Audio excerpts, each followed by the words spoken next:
सभी को नमस्कार। संघ की 100 वर्षों की यात्रा नए क्षितिज कार्यक्रम में पधारे आप में से कुछ बंधुओं एवं बहनों ने संघ के प्रति जिज्ञासा दर्शाते हुए कुल 143 प्रश्न पूछे हैं और अनेक मौलिक सुझाव भी दिए हैं। इतनी बड़ी संख्या में आए हुए प्रश्नों से आपका संघ के प्रति स्नेह और संघ को जानने का कौतूहल प्रकट होता है। जो सुझाव आए हैं उन्हें हम बड़ी विनम्रता से स्वीकार करते हुए पूजनीय सरसंघ चालक जी तक पहुंचा दिए हैं। बड़ी मात्रा में आए हुए प्रश्नों को हमने उनके भाव और मर्मों को ध्यान में रखकर कुल 14 कैटेगरी में वर्गीकृत करके समाहित किया है। यानी 143 प्रश्न कहीं ना कहीं इन सभी में आए हुए हैं, उनके बिंदु आए हुए हैं। मैं आपके सामने प्रथम प्रश्नों की श्रेणी बताकर प्रश्नकर्ताओं के नाम और समाहित किए हुए प्रश्न पढ़ूंगा और उसके पश्चात पूजनीय सरसंघ चालक जी उन प्रश्नों का समाधान करेंगे। प्रश्नों की श्रृंखला में पहली श्रेणी है राष्ट्रीय स्वयंसेवक संघ संगठन तथा उसकी नीतियां, आरएसएस ऑर्गेनाइजेशन एंड पॉलिसीज। स्वाभाविक है कि संघ जानने हेतु आप यहां आपका अमूल्य समय देकर आए हैं, इसलिए इस श्रेणी में बहुत सारे प्रश्न तथा सुझाव हमें प्राप्त हुए। जिन्होंने इस श्रेणी में प्रश्न पूछे हैं वह प्रश्नकर्ता है अतुल खराटे जी, हरीश भिमानी जी, सारंग गोसावी जी, अनुराग त्रिपाठी जी, महेश रसाळ जी, प्रशांत खरखर जी, डॉक्टर सुलभा कोरे, प्रसाद काठे जी, डॉक्टर शिवाजी सरकार, डॉक्टर हरीश कोरी, अजित केसकर जी, आशीष शाह जी। इस श्रेणी में 2 प्रश्न आए हैं। इसमें से पहला प्रश्न, संघ के स्वयंसेवक हर परिस्थिति में कैसे कार्य करते हैं? समाज में संघ के बारे में अनेक भ्रम है, उन्हें कैसे दूर किया जाए? शाखा कार्य को समयानुसार बदलना आवश्यक लगता है क्या? नई पीढ़ी के लिए इंग्लिश भाषा को संघ पद्धति में समावेश करना चाहिए क्या? पूजनीय। तो परिस्थिति तो रहती ही है, अनुकूल रहेगी या प्रतिकूल रहेगी। परिस्थिति का विचार ज्यादा करने से फायदा नहीं है कुछ। हमको जो करना है उस परिस्थिति में कैसे करना है इसका विचार करना चाहिए, उपायों का विचार करना चाहिए। स्वयंसेवक ऐसे सोचता है, ये हो रहा है, वो हो रहा है, वो ये कर रहा है, वो ये कर रहे हैं, सामने आपत्ति, पीछे आपत्ति, ऊपर आपत्ति, नीचे आपत्ति, मेरा सारा जीवन आपत्ति। इससे सोचने से कोई फायदा नहीं। हाँ है, परिस्थितियां है, उसका हिसाब किताब रखना। मुझे जो करना है उस परिस्थिति में मैं कैसे कर सकूंगा, क्योंकि आखिर परिस्थितियां तो आती और जाती। आज ऐसी है, कल वैसी थी और फिर दूसरे दिन बदल जाएगी।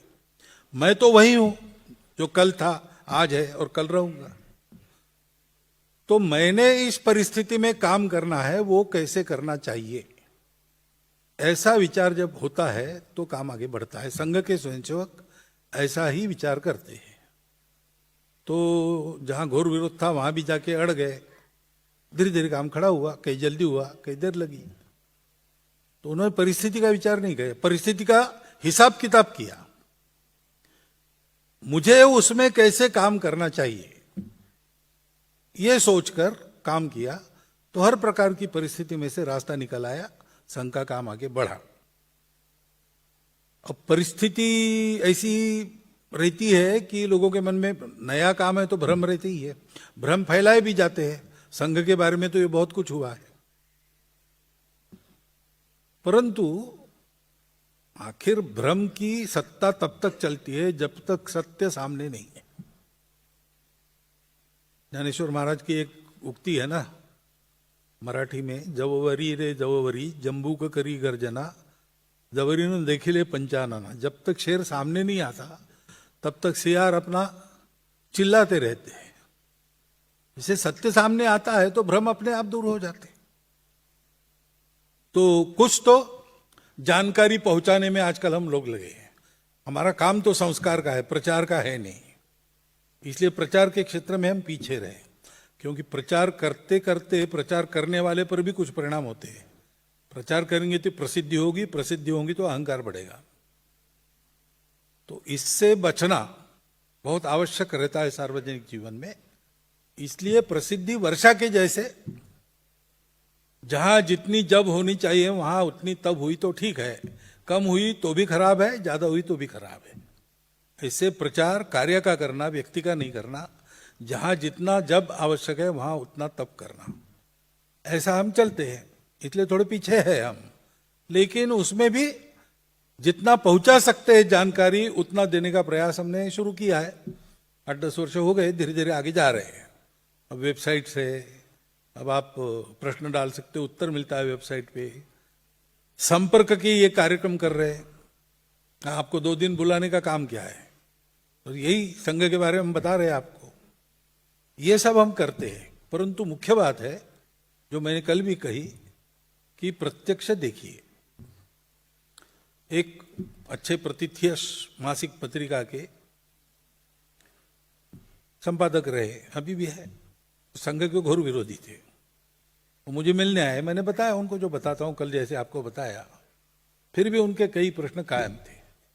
अब उत्तर कितना दे, मैंने उनको हमारे नागपुर की 3य वर्ष वर्ग में 2 दिन रहने के लिए बुलाया।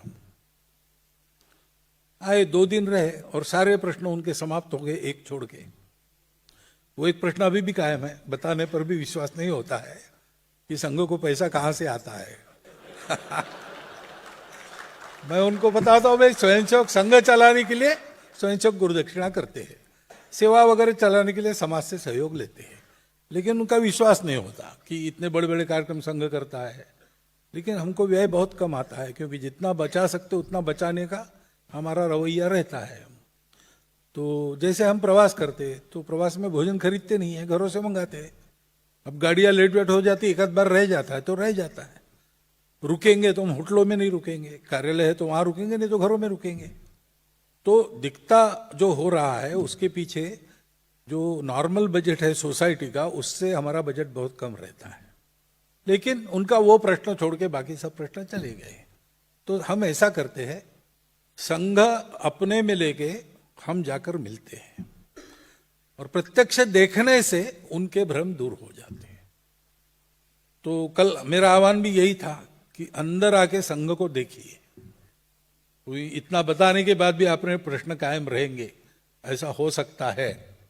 लेकिन जब आप 1 चम्मच चीनी खा लेंगे तो चीनी मीठी है ये बताने की आवश्यकता नहीं रहेगी। अब अंग्रेजी भाषा संघ के पद्धति का अंग कभी नहीं बनेगी, क्योंकि वो भारतीय भाषा नहीं है। हमको भारतीय लोगों में काम करना है, और वो आज हिंदी या अपनी मातृभाषा भूलकर अंग्रेजी में बात कर सकते हैं, लेकिन उनकी मातृभाषा बदलती नहीं। परंतु जहां अंग्रेजी आवश्यक है वहां हम उसका उपयोग करते हैं। कोई किसी भाषा से हमारा झगड़ा नहीं है। हम जो है वो हमको बने रहना है। हम अंग्रेजी ऐसी बोले कि अंग्रेज लोग हमारा भाषण सुनने के लिए टिकट खरीद कर उपस्थित रहे, ऐसी अंग्रेजी हमको आनी चाहिए। परंतु इसका मतलब हम अपनी मातृभाषा भूल जाए ये नहीं है, ये हमारा कहना है। इसलिए अभी बंगलोर में व्याख्यानमाला हुई, यही कार्यक्रम वहां हुआ। वहां अधिकांश तमिलनाडु, केरल, बंगलोर यानी कर्नाटक, आंध्र, 4-5 प्रांतों के लोग थे। उसमें से कई लोगों को न हिंदी आती है तो अंग्रेजी में बोलना पड़ा। तो पूरे 2 भाषण मैंने अंग्रेजी में दिए, प्रश्नों के उत्तर अंग्रेजी में दिए। तो हम करते हैं। हिंदू स्वयंसेवक संघ है, तो हिंदू स्वयंसेवक संघ में यूके में और अमेरिका में अंग्रेजी में ही चलाना पड़ता है। परंतु फ्रांस में अंग्रेजी नहीं चलती, वहां हिंदी में ही करना पड़ता है। जर्मनी में अंग्रेजी नहीं चलती, वहां हिंदी में ही करना पड़ता है। बाहर जो हिंदू स्वयंसेवक संघ का काम विभिन्न देशों में चलता है, उसके लोग जब इकट्ठा आते हैं तब 2 ग्रुप हो जाते हैं। जिन देशों में अंग्रेजी चलती है और जिन देशों में अंग्रेजी नहीं चलती, वहां हिंदी ही चलती है। तो ये फैक्ट है कि हम कितना भी अंग्रेजी बोले कुछ करें, हमको अगर भारत से जुड़ाना है, भारतीय लोगों से संवाद करना है, तो या तो अपनी मातृभाषा या हिंदी, ये 2 ही ऑप्शन अभी है। थोड़ा थोड़ा संस्कृत। कोई विदेशी भाषा ये काम नहीं कर सकती, इसलिए अंग्रेजी से हमारा बैर नहीं है, और जहां बिना अंग्रेजी काम नहीं होता वहां हम अंग्रेजी का उपयोग करते हैं। लेकिन अब हम संघ में अंग्रेजी चलाएंगे ऐसा हम कभी करेंगे नहीं, संघ में भारतीय भाषाएं चलेंगी।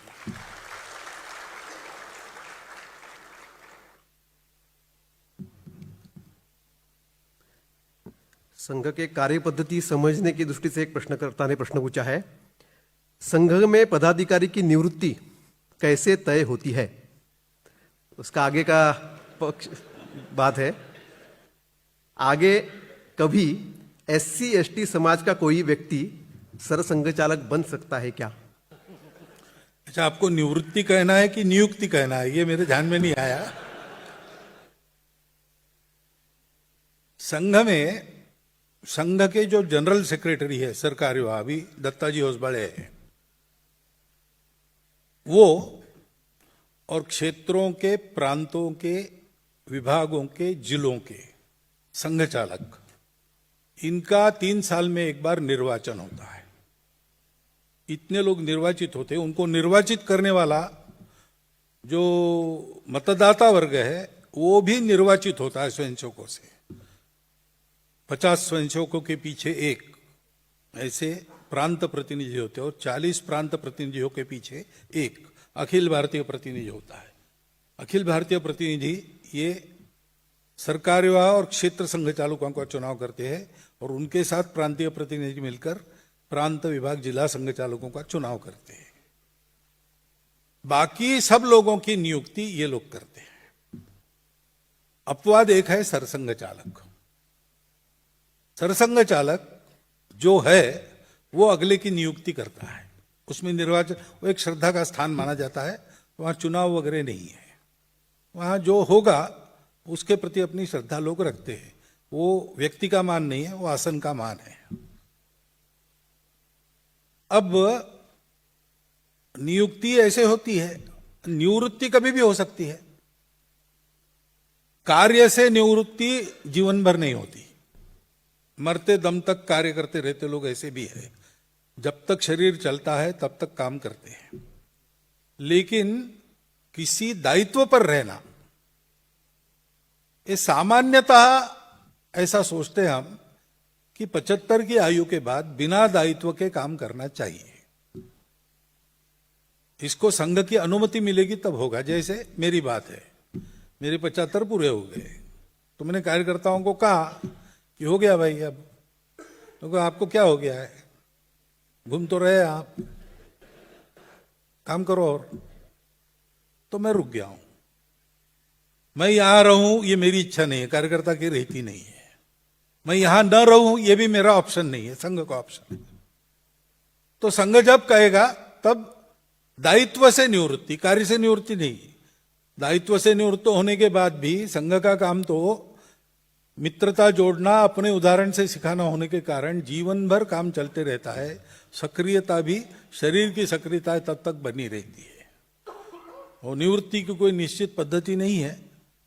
निवृत्तम में जब कोई व्यक्ति कहता है कि मुझे होना है तो क्या कारण है वगैरह देखकर जितना हो सकता है, यानी आखिरी बूंद चूस लेने तक उसको हम निवृत्त नहीं होने देते, ऐसा है। और निवृत्त करना पड़े किसी को, ऐसा समय अभी तक आया नहीं। वो न आए ऐसी इच्छा है।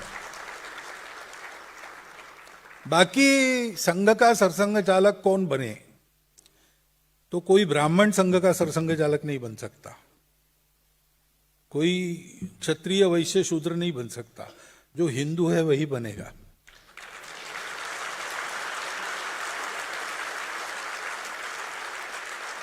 सरसंघ चालक वो SC ST है तो भी बन सकता है और कुछ है तो भी बन सकता है। ये देख के हम हमारे यहाँ कार्यकर्ता नियुक्त नहीं होते, क्योंकि हमारे यहाँ इतना प्रोपोर्शनल ऐसा नहीं है। जो काम करेगा वो होगा।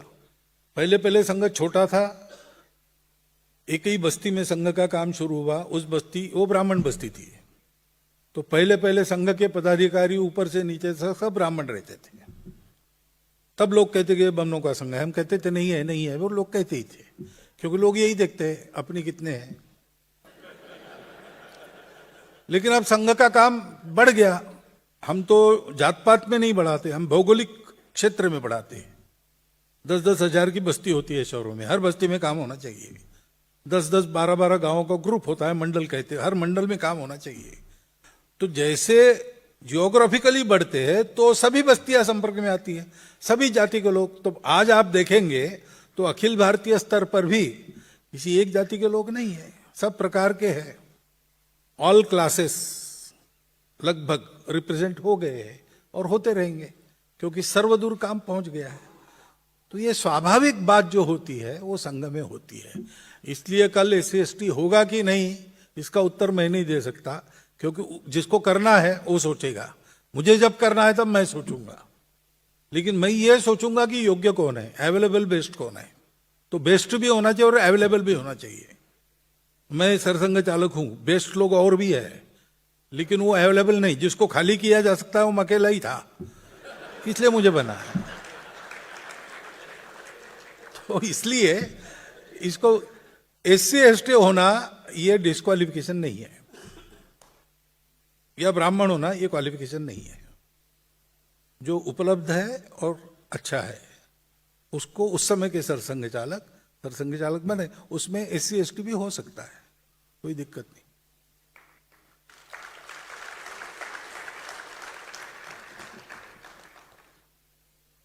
प्रश्न है, मुस्लिम समाज में जाने वाले स्वयंसेवक विरोध के बीच कैसे काम कर रहे हैं?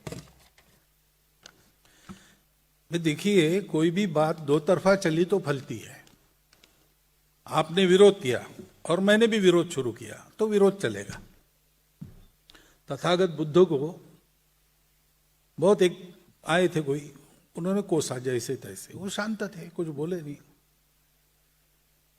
तो कहा मैं इतना आपको कोस रहा हूं लेकिन आप गुस्सा भी नहीं होते। तो कहा भाई मैंने तुमको एक आधी बात दी और तुमने नहीं ली तो किसके पास रहेगी? तो बोले तो आपके पास रहेगी। तो वैसे तुमने इतनी सारी गालियां दी, मैंने ली नहीं, तो गुस्सा होने का कारण क्या? तो काम जहां करना है वहां जब स्वयंसेवक जाते हैं तो वो सब बातों की तैयारी रखते हैं और ये जानते हैं कि विरोध करने वाले भी अपने ही है। देखिए, पहले प्रतिबंध के बाद अन्याय प्रतिबंध था, झूठा आरोप लादकर फालतू ही बंद रखा था, बहुत सारे अन्याय हुए। लेकिन पूजनीय गुरुजी ने प्रतिबंध हटने के बाद अपने प्रवास में एक बात कही कि गलती से कभी कभी दांतों के बीच जबान आ जाती है, कट जाती है, इसलिए कोई अपने दांत नहीं तोड़ता। तो जो हुआ सो हुआ, अपना ही समाज है। इमरजेंसी के बाद पूजनीय बड़ा साहब ने कहा फॉरगेट एंड फॉरगिव, क्योंकि जो भी है ये समाज अपना है और इसलिए इन बातों की हम चिंता करते नहीं। ये जब लोगों के ध्यान में आता है, पहले तो खूब विरोध होता है, मारपीट भी होती है, गाली गलौज भी होती है, लेकिन जब ये ध्यान में आता है कि हमारे तरफ से तो भरपूर हुआ लेकिन इन्होंने कुछ लिया ही नहीं, तो फिर वो बात सुनते हैं। सुनने के बाद उसकी पड़ताल करते हैं। पड़ताल करने के बाद उनको लगता है कि थोड़ा दम तो है इनके बात में, थोड़ा पास जाना चाहिए। ऐसा करते करते वो हमारे बन जाते हैं। ये हमारी प्रक्रिया है। ऐसे ही हम सब जगह काम करते हैं। स्वयंसेवक मुसलमानों में कुछ तो कर रहे काम, वो ऐसे ही काम करते हैं। दूसरी श्रेणी है राष्ट्रीय परिदृश्य अर्थात भारत नेशनल सिनारियो। इसमें 2 प्रश्न हैं। प्रश्न करता है कुलदीप जैन जी, विवेक नायक जी, दीपक बिरेवार जी। प्रश्न, समाज में आज भी भाषा के आधार पर भेदभाव और हिंसा दिखाई देती है, इसे कैसे दूर करना? भ्रष्टाचार को समाज और व्यवस्था से कैसे दूर करें और संघ उसके लिए क्या प्रयास कर रहा है? ऐसा है कि पूरे समाज को देखा जाए जगह जगह पर, मुंबई सहित, तो कि समाज में भाषा के आधार पर भेदभाव है ऐसा नहीं है। ये तरह तरह की बातें उभाड़ी जाती है तब कुछ लोगों से हो जाता है, लेकिन सब मराठी लोग तलवार लेके बाहर आए और सब अन्य भाषी लोग भाले लेके बाहर आए ऐसा नहीं है। ये सब चल रहा था तब भी अपने आपस में व्यवहार चल ही रहे थे, दोस्ती चल ही रही थी। तो एक लोकलाइज बीमारी है, उसको सार्वजनिक नहीं करना, ऐसा नहीं मानना कि वो फैली, वो नहीं फैले इसकी चिंता करना होता है। इतना बड़ा समाज है, हर एक आदमी के बिहेवियर की गारंटी कोई नहीं ले सकता, और बातों को उबाड़ने वाली शक्तियां हैं, वो अपना काम करती है। राजनीति चलती है तो उसमें स्वार्थ के कारण भी ये बातें होती है, हो जाती है, उसको फैलने नहीं देना, उसके जख्म नहीं होने देना, हुए तो मरहम पट्टी करना, जल्दी से जल्दी उसको मिटा देना। और बाकी समाज ने ध्यान में रखना कि ये बातें फैले नहीं, लोकलाइज रहे, जहां है वहां जिनकी है उनकी उनके तक सीमित रहे, ये आम बात न बन जाए। इसके लिए हम सब लोगों ने मिलते रहना चाहिए, भाषाभाषी लोगों के घर में जाना चाहिए, उनको अपने घर में बुलाना चाहिए, सुख दुख में भागदौड़ करनी चाहिए। और ऐसा जब होता है तो हमको भारत की एकता के पक्ष में पक्का होकर खड़ा रहना चाहिए। गुंडागर्दी का बंदोबस्त करने की ताकत समाज की चाहिए, और गुंडागर्दी करने वाले करते हैं, गुंडागर्दी समाज का दुर्गुण नहीं होता है। ये ध्यान में रखकर किसी एक के करने का दोष उस प्रकार के सभी लोगों के माथे पर मढ़ना, ये भी गलत है। दोनों अतियों से बचना, बीच में चलना, सबको संभालना, ये इसका मार्ग है। अब भ्रष्टाचार की बात है तो भ्रष्टाचार के विरुद्ध आंदोलन चलते हैं, संघ के स्वयंसेवकों को बताया है, उसमें आप पूरा समर्थन करो। भ्रष्टाचार के खिलाफ कड़े कानून बनाने के पक्ष में संघ रहता है। भ्रष्टाचारियों को एक्सपोज करना, उन पर कार्रवाई हो ऐसा करना, उस प्रयास में भी संघ के सब स्वयंसेवक रहेंगे। लेकिन ऐसे होने के बाद भी संघ ने बताया ने, ये मैं बोल रहा हूं, ये हमारा प्रस्ताव है, लिखित है।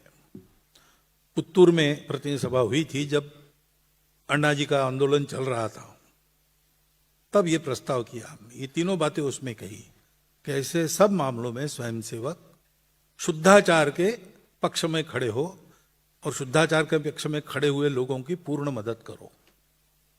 लेकिन ये भ्रष्टाचार व्यवस्था में नहीं होता है, भ्रष्टाचार आदमी के मन में होता है। कोई भी आचरण की भ्रष्टता व्यवस्था में नहीं होती। व्यवस्था को बिगाड़ने वाले लोग होते हैं, व्यवस्था को सुधारने वाले लोग होते हैं। ये तो व्यक्ति में रहता है। गोमा गणेश पितड़ी दरवाजा ऐसी कहानी है,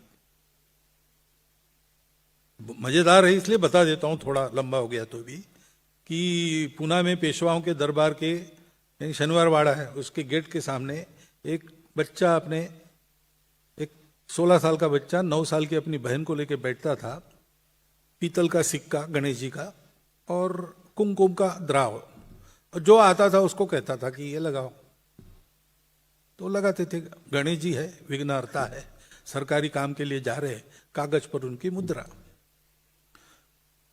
तो एक दिन एक गांव के लोग पेशवा के दरबार में आए कि तालाब सैंक्शन हुआ, 3 साल हो गए, वर्षा आई और चली गई, तालाब बना ही नहीं, अब वर्षा आने को है, कम से कम अब तो बनाइए, सैंक्शन तो कर दिया आपने, काम नहीं हो रहा है। तो पेशवा ने बुलाया अपने कारोबारियों को, क्या हुआ भाई? उन्हें कहा हाँ ये बात तो है, सैंक्शन भी हो गया, लेकिन इनकी जो अर्जी आई उस पर वो गणेश जी की मुद्रा नहीं थी।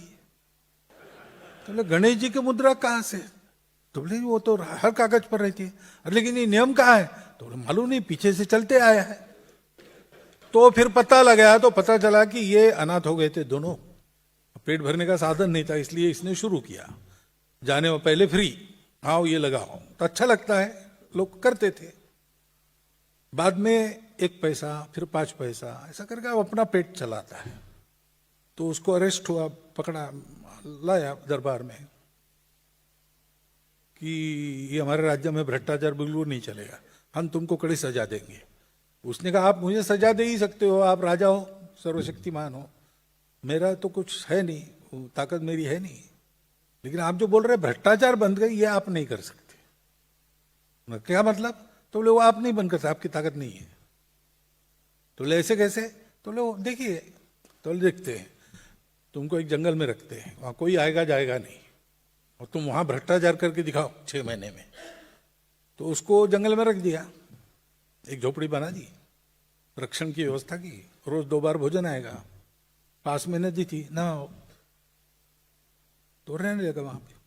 अब उसने क्या किया, नहाते समय नदी किनारे में खड़े रहकर वो नैया चलाने वालों को रुको रुको रुको, क्या है, सरकारी काम है, क्वार्टर मिला है, भोजन आता है रोज, लहरें गिनने का काम मुझे मिला है, तुम नौका चलाते हो, लहरें टूटती है तो बंदी है। तो बोले अरे भाई हमारा पेट कैसे चलेगा, तो बोले 5 रुपए का लाइसेंस निकालो। 6 महीने में लाइसेंस का पैसा एक बोरी भर पेशवा को पकड़ा दिया कि देखो निर्जन वन में रहकर मैंने ये किया। अब इसका क्या करेंगे, ये जब तक नहीं बदलते, चाणक्य ने कहा है कि पानी में मछली कब जल पीती है जैसे पता नहीं चलता, वैसे सरकार में कर्मचारी कब पानी पीते हैं किसी को पता नहीं चलता।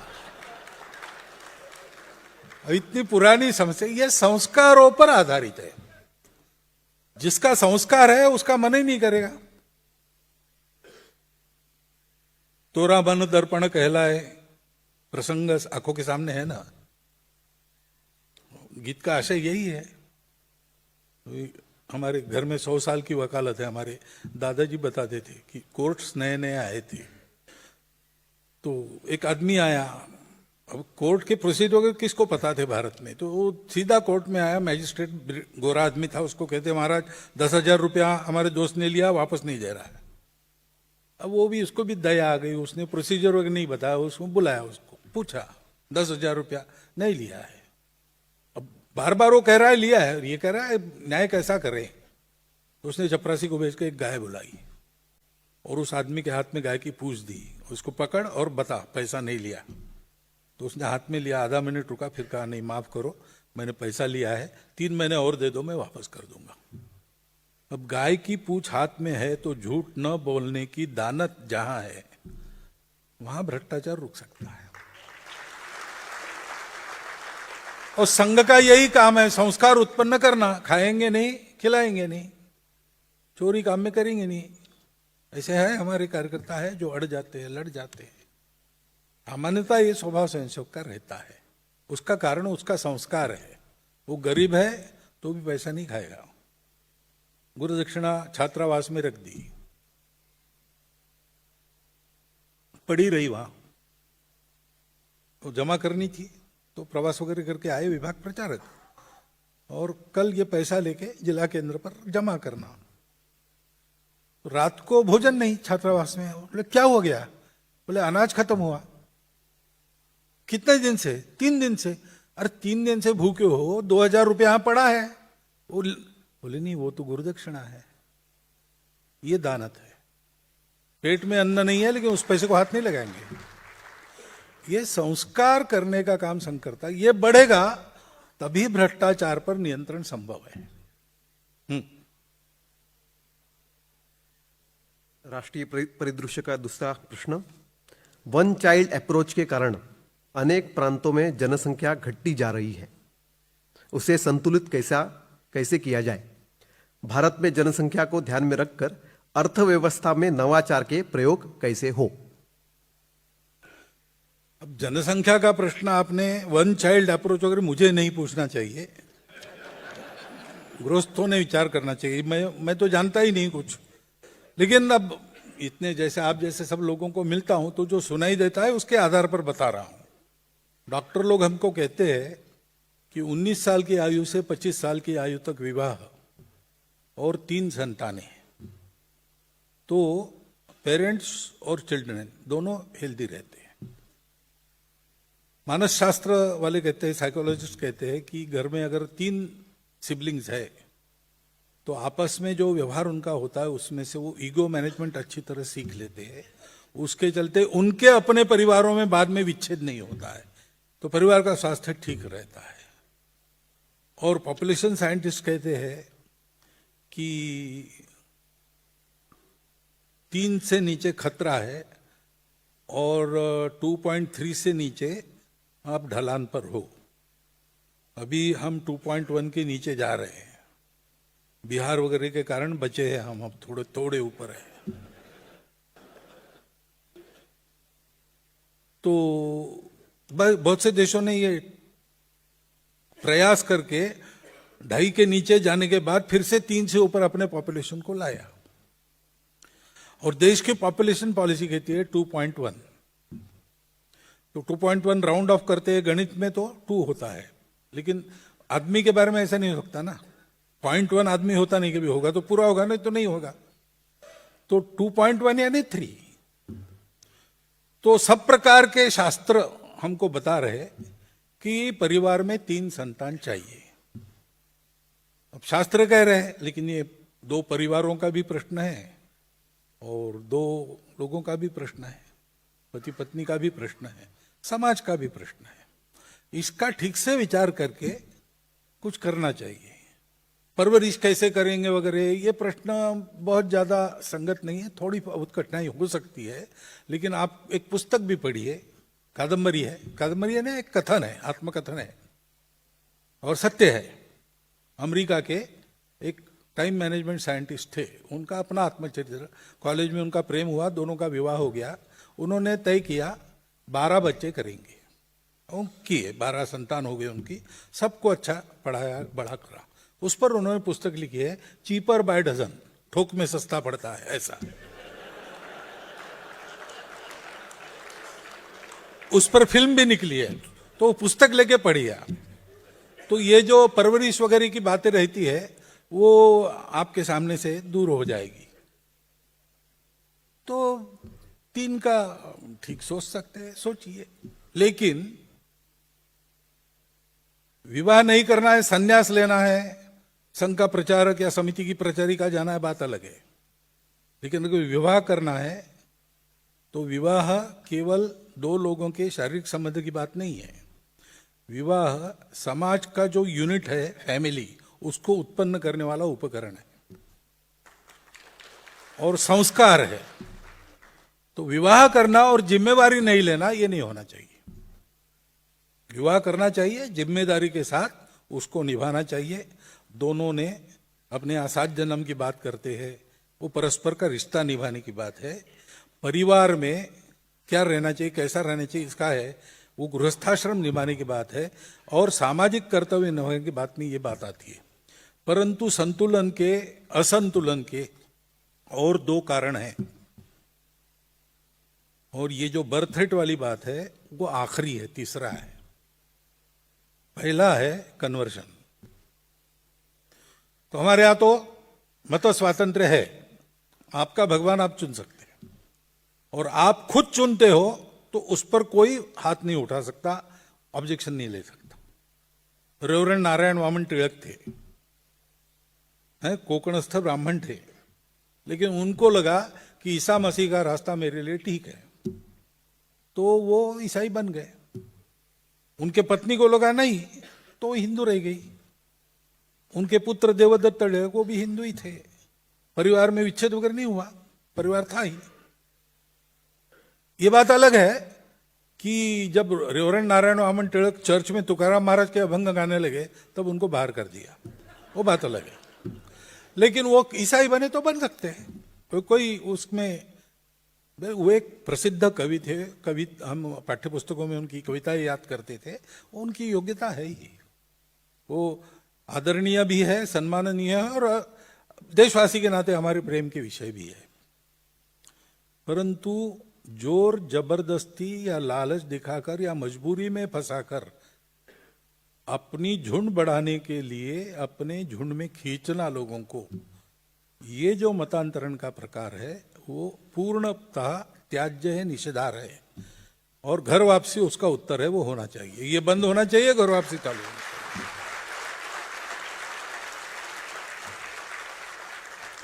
जो आना चाहते हैं उनको घर वापसी में जबरदस्ती नहीं होती, जो आना चाहते हैं उनके लिए रास्ता बनाते हैं, वो एक कारण है। और इसलिए ऐसा मतांतरण बंद हो, और जो ऐसे गए और जिनको वापस आना है उनको लेने की व्यवस्था हो। दूसरी बात है घुसपैठ। अब घुसपैठ के मामले में सरकार को बहुत कुछ करना है, डिटेक्ट और डिपोर्ट, ये उनको करना है।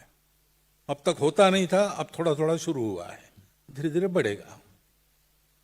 सेंसस होगा या SIR हो रहा है, उसमें ऐसे कई लोग सामने आ जाते कि कि जिनका नहीं, यहाँ के नागरिक नहीं है, वो अपने आप कट जाते उस प्रोसेस से। ये भी होता है। परंतु हम लोग एक बात कर सकते, डिटेक्शन का काम हम कर सकते। जो आते हैं उनकी भाषा से ध्यान में आता है, हम उनको डिटेक्ट करें, योग्य अधिकारियों के पास रिपोर्ट दे दे, पुलिस को बता दे कि भाई हमको लगता है कि विदेशी है, आप जांच पड़ताल कीजिए और नजर रखिए। हम भी नजर रखेंगे। और हम रोजगार किसी विदेशी को नहीं देंगे। जो अपने देश का है, मुसलमान भी हो, अपने देश का है तो देंगे, विदेशी को नहीं देंगे। ये हम कर सकते, ये करना चाहिए। थोड़ा आंखें खोल के, अवेयर होके आप देखिए आसपास, तो आपको अपने कर्मचारियों में भी, छोटे काम करने वालों में भी बहुत सारे लोग ये मिल जाएंगे। हिंदू समाज के लोगों ने ये छोटे काम छोड़ दिए धीरे धीरे। सब लोग बड़ी नौकरियों के पीछे भाग रहे हैं। इसका परिणाम है कि वहां कोई नहीं है तो इनका रोजगार वहां पक्का हो जाता है।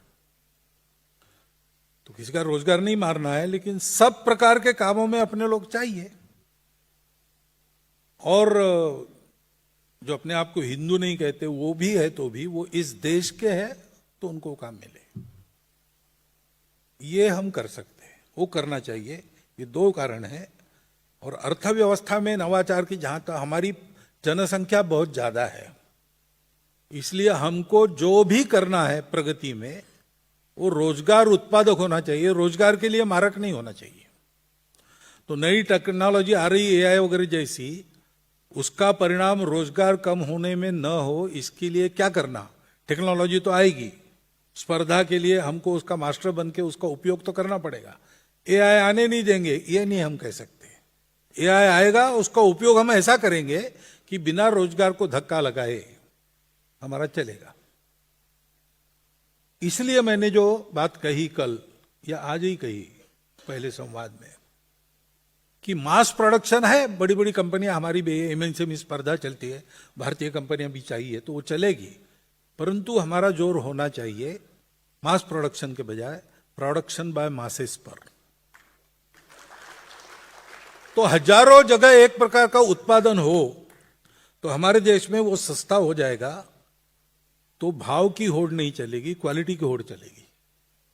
और क्वालिटी का उत्पादन हमारे यहां होगा तो हमारे माल की खपत बाहर भी बढ़ेगी। वो होना चाहिए।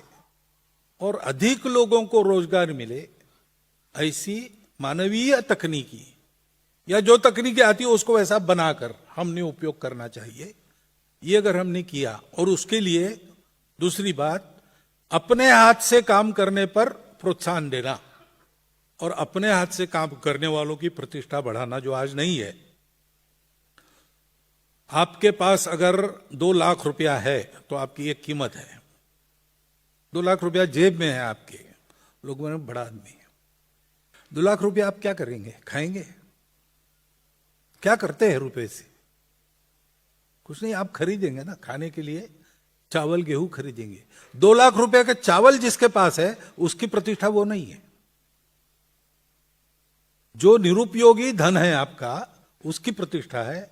वो धन जिसके कारण उपयोगी बनता है उसकी प्रतिष्ठा नहीं है।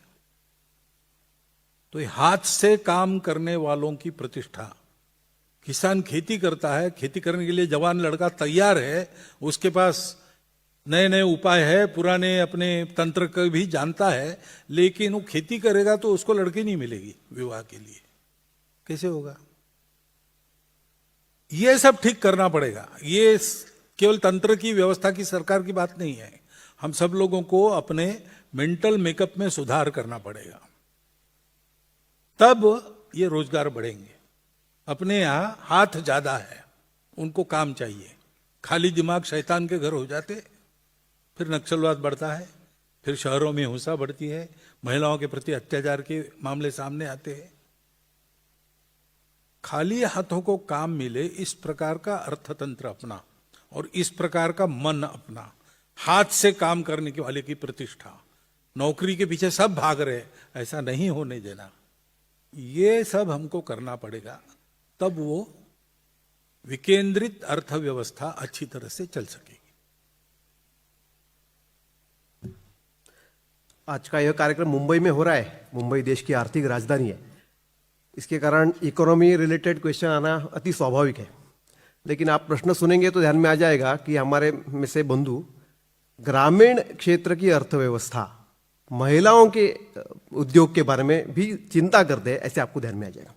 तो प्रश्न करता है अरुण रास्ते जी, अरविंद तेलकीकर जी, विवेक नायक जी, कैप्टन सुबोध वर्मा जी, संजय कालुखे जी, सतीश पराष्टेकर जी। 3 उप प्रश्न है, उसमें से कुछ का उत्तर अभी पूजनीय सरसंघ चालक ने दिया है, फिर भी मैं यहाँ पढ़ रहा हूँ। कृषि प्रधान देश में युवा वर्ग की कृषि में सहभागिता कैसे बढ़ाए, कृषि पुनर्जीवन कैसे हो, कृषि एवं किसानों को प्रतिष्ठा कैसे प्राप्त हो, ग्रामीण क्षेत्रों में विकास के लिए संघ क्या कर रहा है, कुछ प्रांतों में किसान आत्महत्या आज भी हो रही है, उसे रोकने के क्या प्रयास किए जाए, पारंपरिक व्यवसाय और महिला उद्योगों को बढ़ावा देने के लिए केंद्र और राज्य सरकारों को क्या करना चाहिए। और एक उप प्रश्न है, भारत की जीडीपी ऊपर जा रही है परंतु रुपया डॉलर के मुकाबले नीचे जा रहा है, आपके अनुसार क्या यह सही है? तो ग्रामीण क्षेत्रों के विकास के लिए ग्राम विकास की एक पूरी गतिविधि चलती है, संघ के स्वयंसेवक लगे हैं और उनके प्रयासों से पूरे भारतवर्ष में 5000 गांवों में अब विकास की बात शुरू हुई है, ऐसा देखने को मिलता है। और 350 तक के गांव दिखाने लायक हो गए हैं। यहां गांव ने इकट्ठा के अपने भेदों को भूलकर गांव के लिए अपने बलबूते प्रयास करके गांव को ऊपर उठाया है। आर्थिक दृष्टि से, कृषि की दृष्टि से, संस्कारों की दृष्टि से, व्यसन मुक्ति की दृष्टि से, समरसता की दृष्टि से, ऐसे अनेक पहलू है। उन पहलुओं में कैसा होना चाहिए, ये पूरे भारतवर्ष में सब प्रांतों में मिलकर एक 350 गांवों में आज हम दिखा सकते हैं। और भी ये बढ़ेगा, इस क्षेत्र में काम करने वाले अन्य संस्थाओं से मिलकर भी हम काम कर रहे हैं। तो जैसे अक्षय कृषि परिवार है, या हमारे यहाँ कनेरी के महाराज साहब है, उनके द्वारा काम चलते हैं। ऐसे अन्य जगह जो इसी क्षेत्र में काम करने वाले लोग हैं, उनको साथ लेकर ये सारा चलता है। खेती का खर्चा कम लगे, लागत कम लगे, इसलिए अपनी परंपरागत तंत्र के आधार पर तंत्र की तुलना की जाए तो 10,000 साल से हमारी खेती हो रही है, हमारी जमीन आज भी देती है। पश्चिम के तंत्र से 500 साल खेती के बाद जमीन ऊसर हो गई, ऐसे अनेक उदाहरण देश में। तो ये पहचान कर आज के आधुनिक तंत्र में जो कुछ लेने लायक है वो सारा लेकर, लेकिन जैविक आधार पर खेती करने से खेती की लागत कम हो जाती है, किसान के पास अपना पेस्टिसाइड, अपनी खाद रहती है, बीज भी अपना वो रखता है, तो अपना मालिक बन जाता है, वो गुलाम नहीं बनता। उसको किसी कृषि उत्पन्न बाजार सोसाइटी में कर्जा लेने के लिए जाना नहीं पड़ता। ऐसे भी अनेक प्रयोग हम भी कर रहे हैं, अन्य लोग भी कर रहे हैं।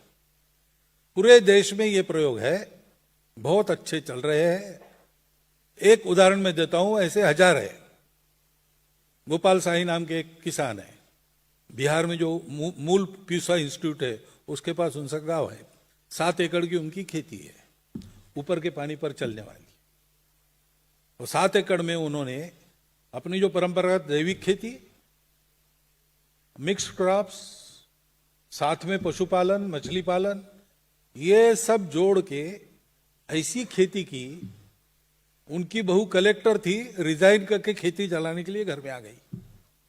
लड़का भी सरकारी नौकरी छोड़ के आ गया। सब लोग खेती कर रहे हैं और अच्छा चल रहा है। 3 क्रॉप लेते, एक ही समय, जब खेत को बाढ़ लगाना है वो खर्चा नहीं करना, ऐसी फसल लगाना कि जो बाढ़ का काम करे, जानवर जिसको मुंह नहीं लगाते और जो इनकम देती है, ऐसा उन्होंने किया है। और वो किसान है, पढ़े लिखे ऐसे नहीं है, कृषि शास्त्र के तज्ञ वगैरह नहीं, लेकिन किसान का अनुभव है। तो उन्होंने अपना एक तंत्र विकसित किया। 7 एकड़ में 10 प्रकार की फसलें, मछली पालन, पशुपालन, सब कुछ। ये एक मैंने बताया आपको, ऐसा 1000 चल रहे हैं। इस पर जरा ध्यान देना चाहिए एग्रीकल्चर यूनिवर्सिटीज ने, एग्रीकल्चर डिपार्टमेंट में, उसमें से क्या ले सकते हैं, क्या एक्सटेंड कर सकते हैं, ये सोच के वो देना चाहिए।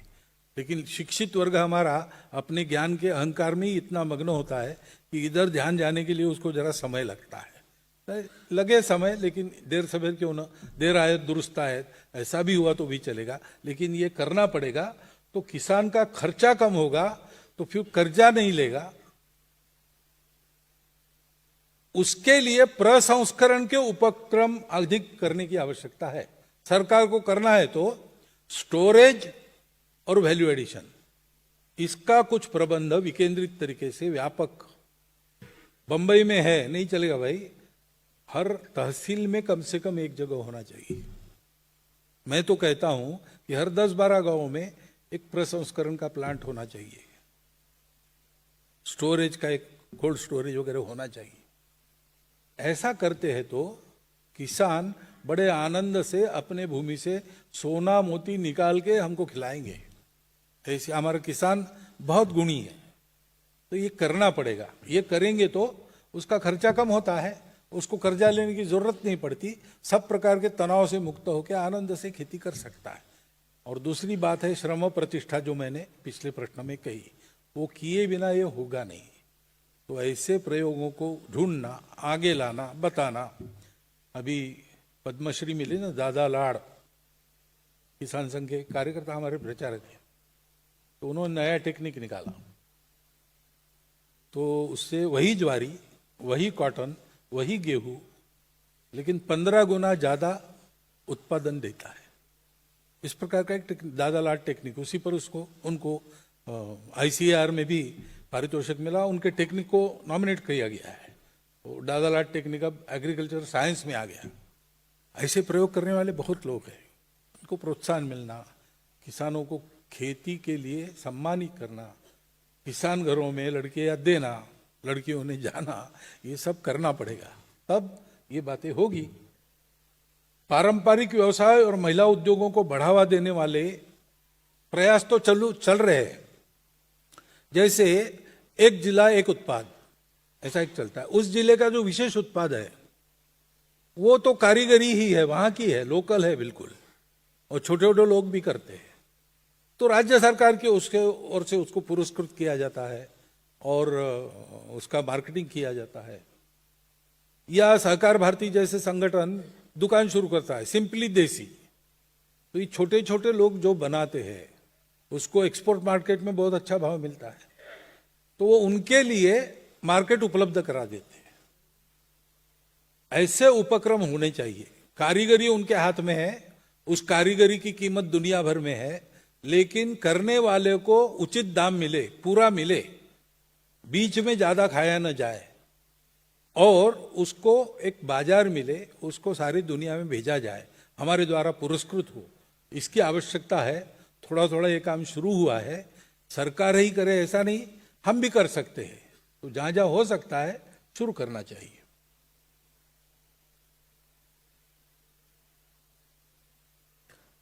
हमारे बीच बैठे गणमान्य व्यक्ति राष्ट्र की भी चिंता करते हैं ऐसे आने वाले प्रश्नों के बाबत। हाँ, GDP का। ओ, तो GDP का और रुपए की कीमत का कितना संबंध है मुझे मालूम नहीं। GDP तो एक्सपोर्ट इंपोर्ट देखता है, रुपए की कीमत तो किसी भी देश के चलन की कीमत एक्सपोर्ट इंपोर्ट के रेशो पर निर्भर करती है, आर्थिक स्थिति पर निर्भर करती है। लेकिन GDP अपनी पूरी आर्थिक स्थिति ठीक से बताता है ऐसा नहीं है, वो एक इम्परफेक्ट क्राइटेरिया है, उसको परफेक्शन में लाना अपना काम है। अभी वो पूरा ये नहीं करता है। वास्तव में हमारी आर्थिक स्थिति उससे क्योंकि GDP में जो कैलकुलेबल है, टेंजिबल है, उतना ही गिना जाता है। पाश्चात्य देशों में बाजार से कैंस खरीदते हैं, घर में गर्म करके खाते हैं, ऐसा होता है, तो उसकी खरीदी बिक्री GDP में कैलकुलेट होती है। हमारे घर की माता जी भोजन बना के खिलाती है, न उनके परिश्रम का कोई कैलकुलेशन है, न वो जो खिलाती है उसका कैलकुलेशन है। तो GDP में सब कैसे आएगा? और इसलिए रुपए की कीमत और उसका संबंध दूसरी बातों से है। तो हमारा वास्तव में हमारी आर्थिक स्थिति अच्छी होना एक तो अपनी आत्मनिर्भरता है और अपने यहाँ का उत्पादन क्वांटिटी में बहुत ज़्यादा और क्वालिटी में भी बहुत ज़्यादा होना चाहिए। ये जब होगा तब वास्तविक दृष्टि से हमारी आर्थिक स्थिति बढ़ेगी, तब जीडीपी कुछ भी हो, रुपए की कीमत बढ़ेगी।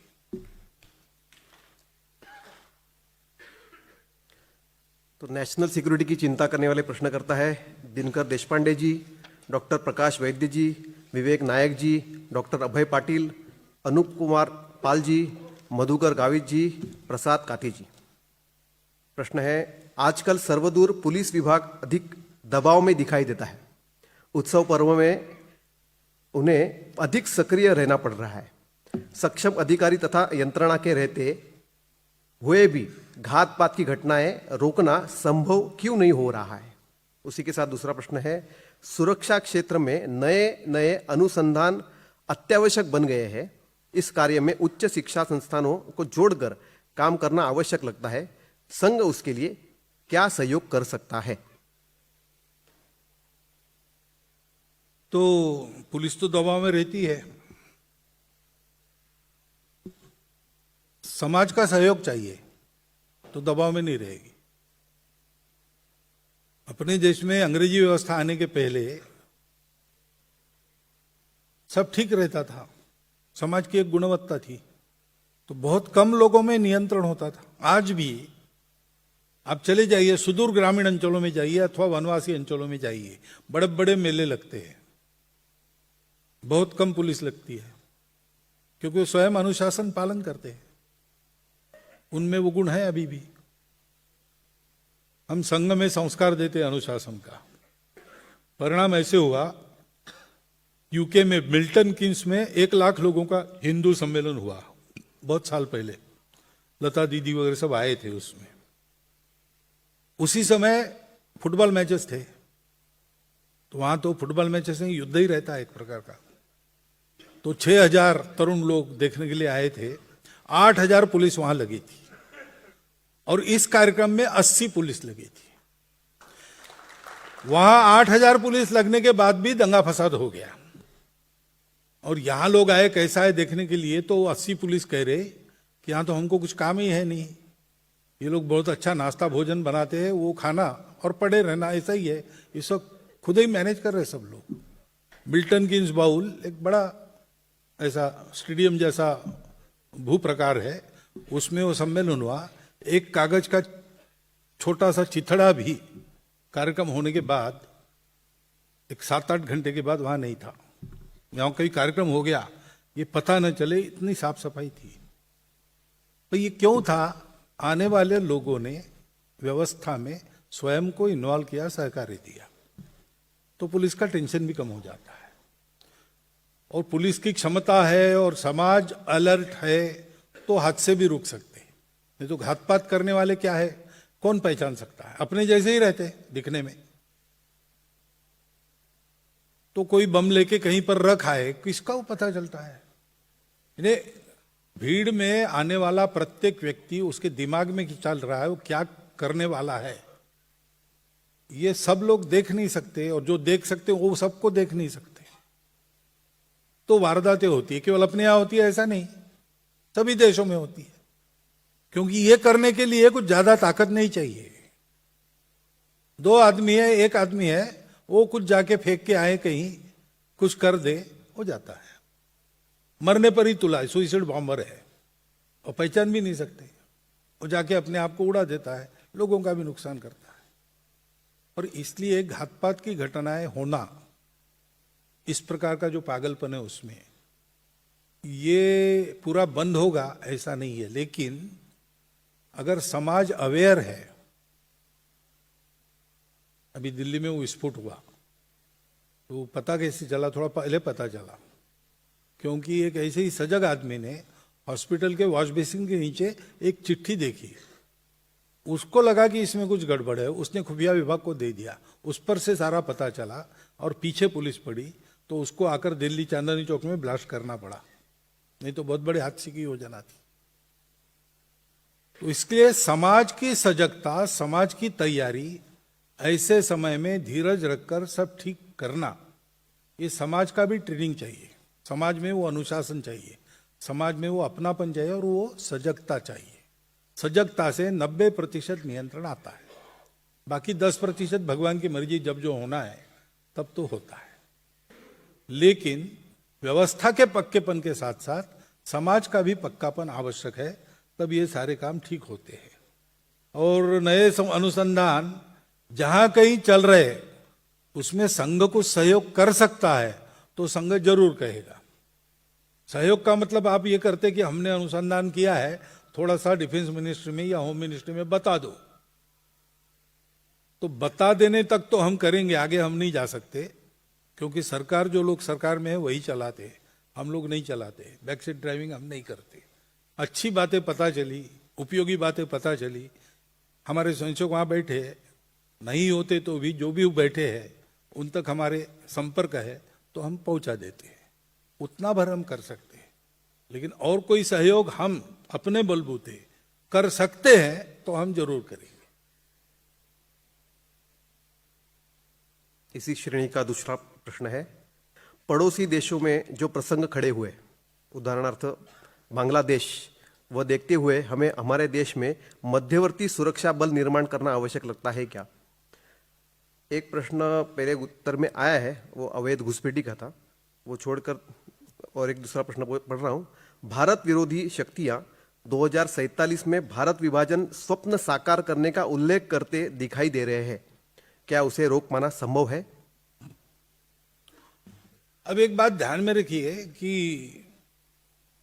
ये मध्यवर्ती सुरक्षा बल वगैरह उपयोगी हो सकता है, लेकिन अगर समाज में वो बात नहीं है तो वो उपयोगी नहीं होगा। समाज की सुरक्षा, समाज की तैयारी, ये सबसे बड़ी आवश्यक बात है। बांग्लादेश में जो घटना हुई, बांग्लादेश में अब भी 1.25 करोड़ हिंदू है, अगर एक हो जाते हैं तो वहां की राजनीति का उपयोग अपने भलाई के लिए कर सकते हैं, अपनी सुरक्षा के लिए कर सकते हैं, लेकिन एक होना पड़ेगा। सौभाग्य है इस बार उन्होंने तय किया कि हम भागेंगे नहीं, हम वहीं रहेंगे और लड़ेंगे, ये तो तय किया। अब लड़ेंगे तो फिर उनको एक होना आवश्यक रहेगा। वो जितना जल्दी हो जाएंगे, बांग्लादेश में आज जितनी भी संख्या है उसके साथ वो अपनी स्थिति को बहुत अच्छा और बना सकते हैं। ऐसा बनने में हम अपनी मर्यादा में यहां रहकर जो कुछ कर सकते हैं, या दुनिया भर के हिंदू अपने अपने जगह पर जो कुछ कर सकते हैं, वो सब उनके लिए होगा, इतनी गारंटी मैं दे सकता हूं। लेकिन पहले समाज का बल खड़ा होना चाहिए वहां की। तो ये जहां है वहां ऐसे बल की आवश्यकता नहीं होती, और ये जहां नहीं है वहां ऐसा बल होने पर भी उपयोग नहीं होता। अपने देश में पहले से ही बहुत सारे बल है, अभी सबके नाम याद करना भी एकदम कठिन हो जाता है। तो इसलिए वो करने के बजाय समाज में सजगता, समाज में सुरक्षा की तैयारी, छोटी छोटी बातें हैं, मैं बताता नहीं डिटेल, जानकार लोग जानते हैं, वो सिखा भी सकते हैं आपको। सिविल डिफेंस का कोर्स भी चलता है। ये सब अगर ठीक रहे और हम में थोड़ा ये रहे, मला काय त्याचे, ऐसा नहीं मुझे क्या पड़ी है, ऐसा नहीं भाई, जो कुछ होता है मुझे भी पड़ी है, क्योंकि मुझ पर पड़ने वाली है, मैंने देखा नहीं। तो ये ध्यान में रखकर, सजग रहकर, सक्रिय रहकर समाज चले तैयारी के साथ, तो ये सब ठीक हम कर सकते हैं और किसी बल की आवश्यकता मुझे नहीं लगती। बाकी जनसंख्या के बारे में मैंने बताया, 3 कारण है प्रायोरिटी से, मतांतरण, घुसपैठ और फिर बर्थ रेट। सरकार विफल है वगैरह, ऐसा सरकार ने प्रयास ही अब तक नहीं किया था। 3-4 वर्ष पहले तक कोई विशेष प्रयास हुआ नहीं था। 3-4 वर्षों से प्रयास चल रहे और धीरे धीरे वो आगे बढ़ रहे, तो वो विफल नहीं होंगे ऐसा हमको लगता है। हम लेकिन कोऑपरेटिव रहे तो सब ठीक होगा। अब आप 247 में भारत विभाजन का डर पालने के बजाय 247 के में अखंड भारत के उदय की कल्पना करो।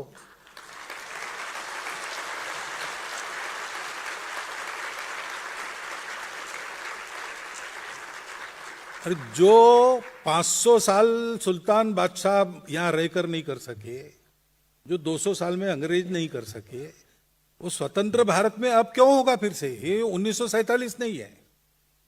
अब हम बहुत आगे बढ़ गए हैं।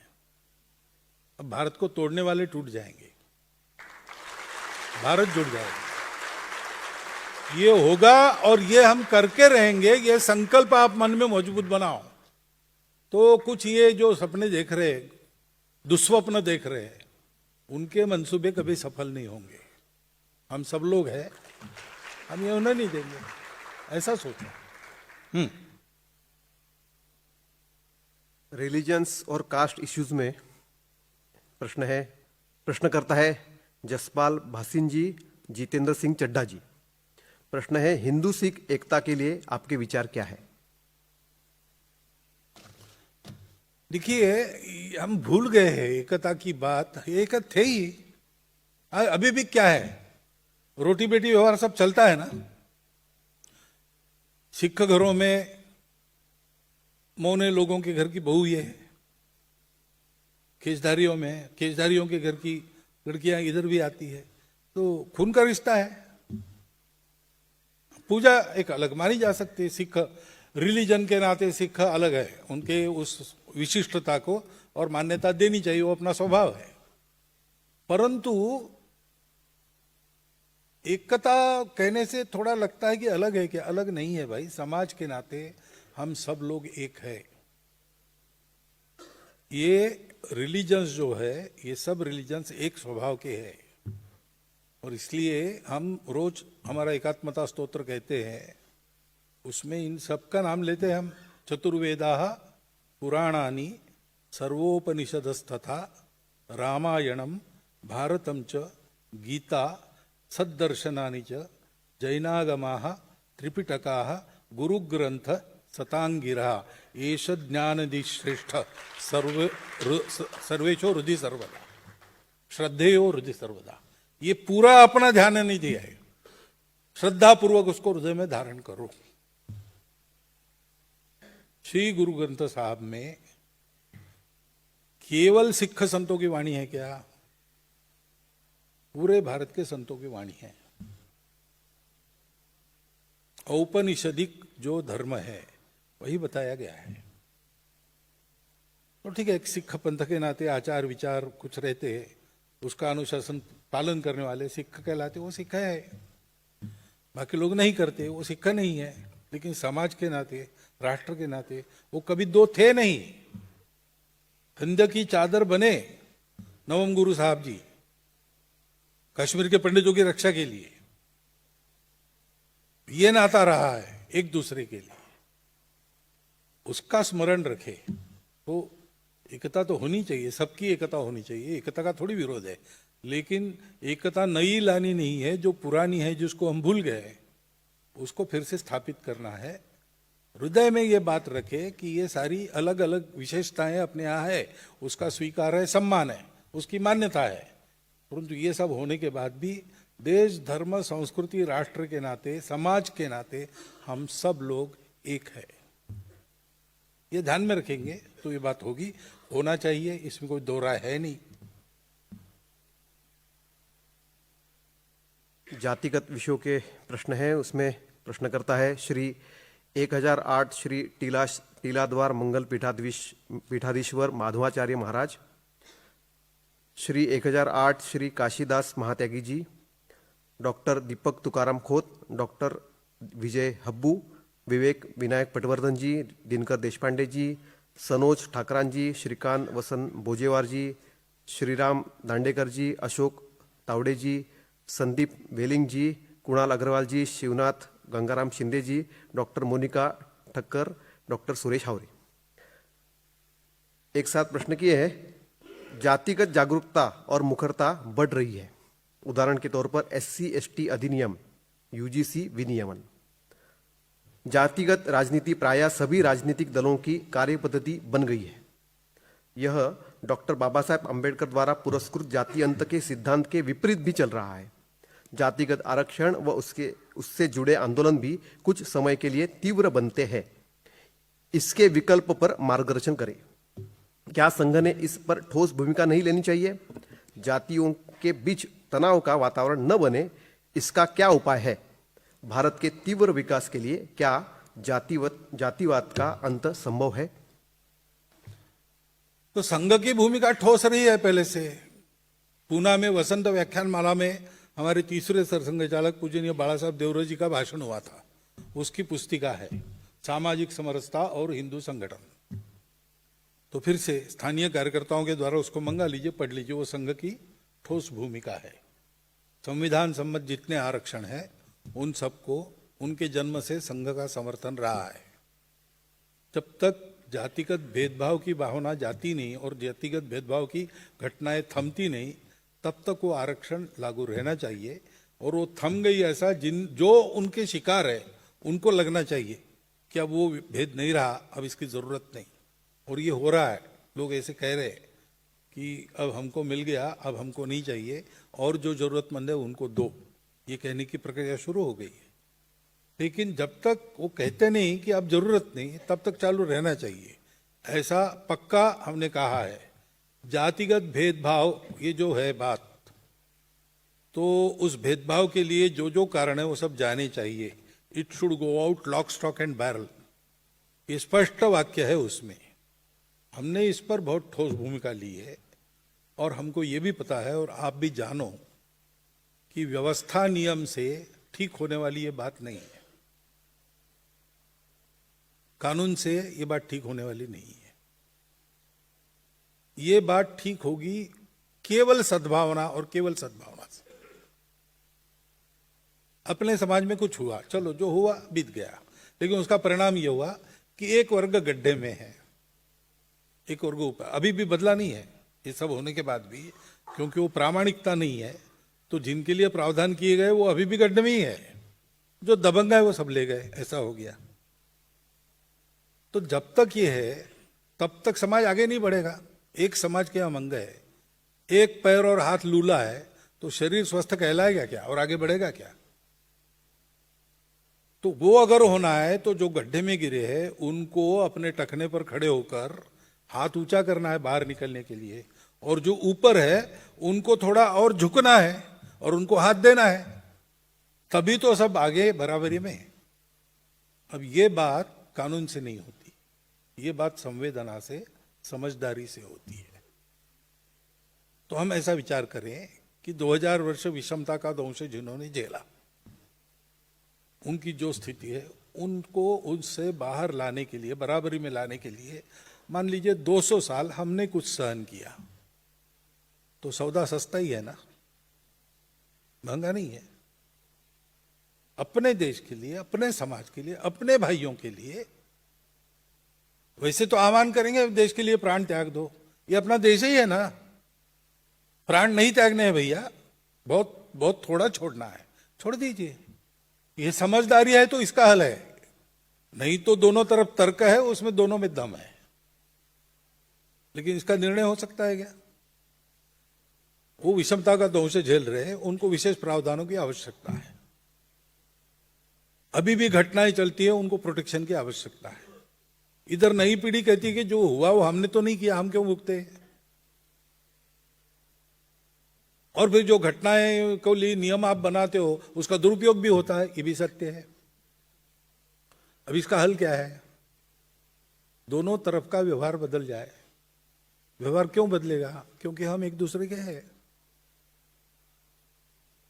हमको आपस में झगड़ा नहीं करना है, हमको सब बातों को ठीक करना है। उसके लिए कुछ लेना है, कुछ देना है, वो सब हम करेंगे, लेकिन पूरा समाज एक बनकर आगे बढ़ेगा। ये सद्भावना जब तक जागती नहीं तब तक इसका इलाज नहीं। वही हमको करना पड़ेगा। ये आएंगे, ऐसे तनाव के समय आएंगे, उस समय ध्यान रखना पड़ेगा कि जो भी हो बात, समाज आपस में टूटकर एक दूसरे के सामने ना आ जाए, समाज में दो फाड़ ना हो। समझदारी से चलो, ये बात सब लोगों में आए तो होगा। राजनीतिक लोग अपने हथकंडे इसलिए करते हैं कि समाज में चलते हैं। अमुक जाति के लिए अगर मैं आह्वान करता हूं मुझे वोट दो, तो जाति के लिए मुझे वोट मिलता है। मैं ब्राह्मण हूं, सब ब्राह्मणों ने मुझे वोट दो, ऐसा कहने से परिणाम तो होता है।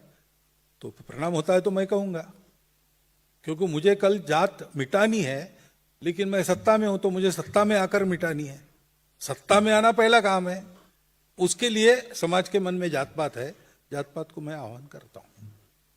अगर समाज के मन में इस आह्वान को कोई प्रतिसाद नहीं है, ऐसा कह के भी वोट नहीं मिलते, ये जब ध्यान में आएगा तो राजनीतिक लोग अपने आप बदल जाएंगे।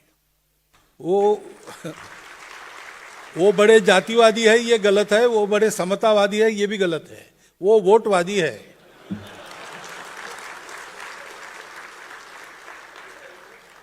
तो हमारा मतदाता सुबुद्ध हो, वो ऐसे छोटी छोटी बातों पर भड़क कर एक तरफ न जाए, संयम का व्यवहार करे, अपना समाज मानकर व्यवहार करे, सद्भावना से चले। समाज में अगर इस एकता का दर्शन होता है तो कल सब लोग दूसरी बात करेंगे। और इसलिए सद्भावना ही उसका इलाज है। और ऐसे प्रसंगों में जहां तनाव एकदम बढ़ जाता है, हम जैसे लोगों ने दिमाग ठंडा रख के चलना। यहां जवान पीढ़ी भी बैठी है, उनको विशेष ध्यान रखना चाहिए। सोशल मीडिया पर एक्टिव लोग भी बैठे, उनको विशेष ध्यान रखना चाहिए। ये मामला किसी की गलती, किसी के इसका नहीं है। ऐसे बहुत से मामले हैं जिसमें कोई दोषी है या नहीं है, ये मामला नहीं। मामला है समाज के सद्भावना को बनाए रखने के लिए मन वचन कर्म कैसा होना चाहिए, वो प्रमोट करना, ये हम सबका काम है। उससे होगा। और ऐसे करेंगे तो जात नाम की व्यवस्था नहीं है, आज अव्यवस्था है। ये भी बड़ा साहब ने उस भाषण में कहा है। क्योंकि एक काम एक जाति ऐसा था, अब तो ऐसा है नहीं। तो जात पात है कहां? स्वार्थों के लिए और राजनीति के लिए है। इन्हें प्राण चले गए हैं, लाश हम ढो रहे हैं। तो जा रही उसको ठीक से उसको जाए करके पीटने की आवश्यकता नहीं, वो जाएगी ही। ठीक से जाए, जाते जाते नुकसान न करे, इतना हमको देखना है। जातिवाद का अंग संभव है, बस ये एक परिवर्तन आ जाए सद्भावना का, तो जाति भी चली जाएगी।